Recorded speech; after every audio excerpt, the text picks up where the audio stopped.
और कोई संप्रदाय या समुदाय किसी पार्टी का बंधक नहीं हो सकता। भगवान राम और हनुमान भी ये बीजेपी के कार्यकर्ता नहीं है। अगर हम बीजेपी वालों ने ये भ्रम पाल लिया कि नहीं सब हमने आंखें खोली तो सूरज चांद निकल आए हैं, तो फिर हमारे लिए विनाशकारी साबित हो जाएगा। राम भक्ति पे आपने कोई कॉपीराइट नहीं कर लिया है अपना। राम का भक्त कोई भी हो सकता है, हनुमान का भक्त कोई भी हो सकता है, देशभक्त कोई भी हो सकता है। हम भी हैं, ये सत्य है, लेकिन दूसरा भी हो सकता है। बीजेपी से क्यों खफा चल रही है उमा भारती?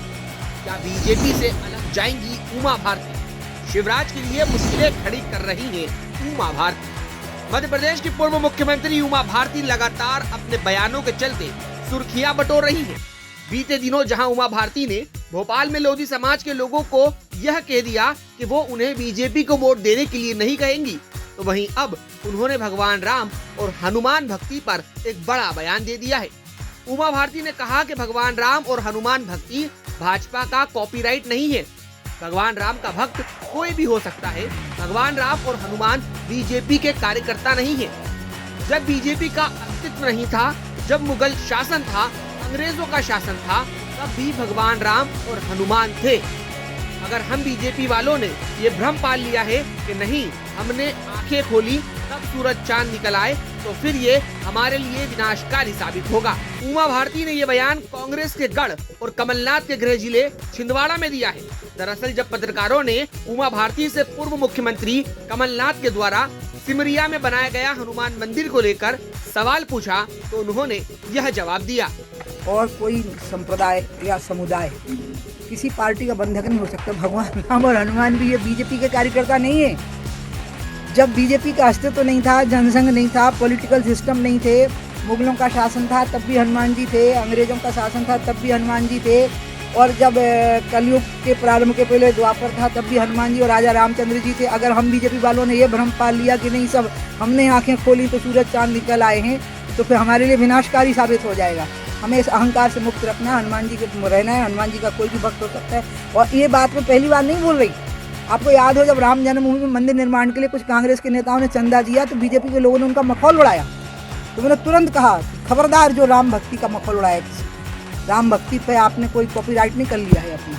राम का भक्त कोई भी हो सकता है, हनुमान का भक्त कोई भी हो सकता है, देशभक्त कोई भी हो सकता है। हम भी हैं, ये सत्य है, लेकिन दूसरा भी हो सकता है। उमा भारती के इस बयान के बाद राजनीतिक गलियारों में कयास लगाए जा रहे हैं कि उमा भारती और भाजपा के बीच रिश्ते ठीक नहीं चल रहे।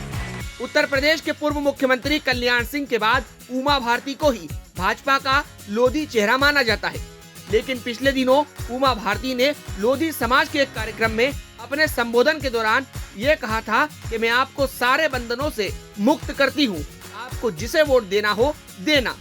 मैं लोगों का वोट मांगूंगी।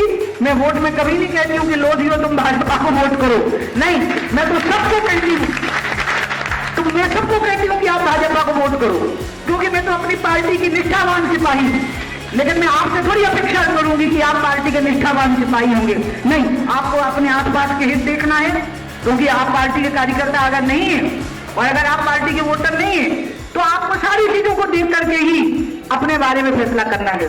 साल 2023 में होने वाले विधानसभा चुनाव के पहले उमा भारती की ओर से इन दोनों बयानों से राजनीतिक पंडित ये अनुमान लगा रहे हैं कि भाजपा और उमा के बीच सब कुछ ठीक नहीं चल रहा है। अब देखना होगा कि आने वाले दिनों में उमा के इन बयानों के क्या मायने निकल कर आते हैं। उमा भारती के ये बयान शिवराज सिंह चौहान के लिए मुश्किलें खड़ी कर सकते हैं, क्योंकि लोधी समाज कई विधानसभा सीटों पर निर्णायक स्थिति में है और अगले साल मध्य प्रदेश में विधानसभा चुनाव होने हैं।